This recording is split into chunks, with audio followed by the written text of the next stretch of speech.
Hey everyone, this is Jono. Hope you're doing well. I'm just sat out here. It's a beautiful morning in California.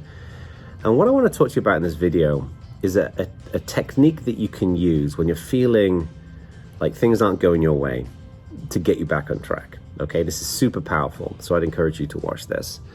So one of the things I often hear from clients, from students, from other folks who I've met is that they're working to build a community, they're working to build a team or a company, whatever it might be. And just things aren't going the way. The things they're trying aren't working. They're not getting growth. They're not getting engagement. People don't seem to care. They're struggling. And that can cause an awful lot of self-doubt. It can cause people to wonder why they're doing this in the first place. It can generate the temptation to give up and do something else. And you may be experiencing this right now. And if you know somebody who's experiencing this right now, I'd encourage you to send this video to them because I'm hoping it will help. Excuse me. So,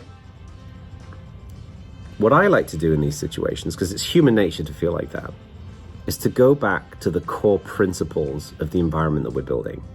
And what I mean by this is, let's say you're trying to build a community and things aren't working. People aren't joining, people aren't staying, right? You're getting no traction. You want to ask yourself two questions. Question number one is the audience that I want to bring into this, with the right set of ingredients, would they benefit and would they enjoy time in the community, right? If you could magically wave a wand and get people in, do you feel like the premise of a community would be exciting to them?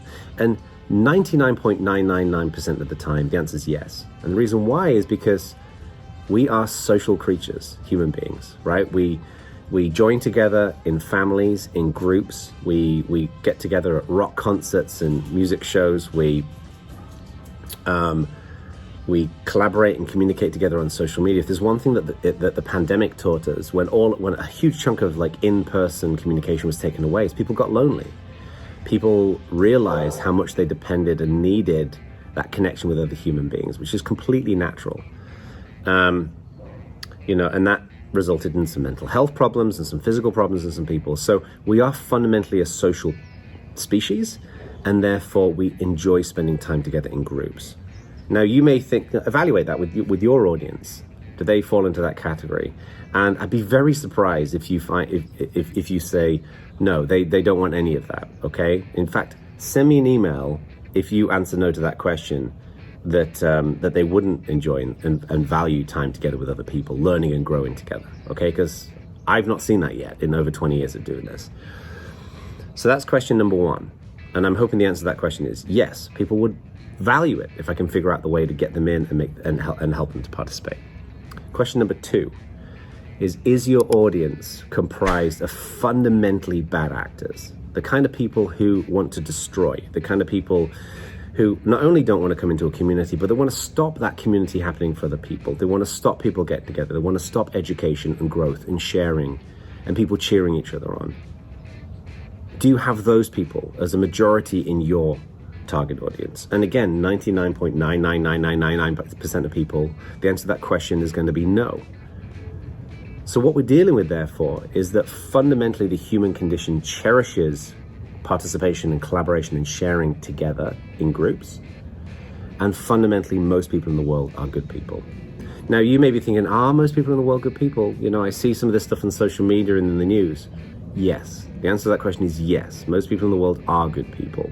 I just do not buy this narrative that most people are bad people and social media has become a magnifying glass for that. I don't believe that at all.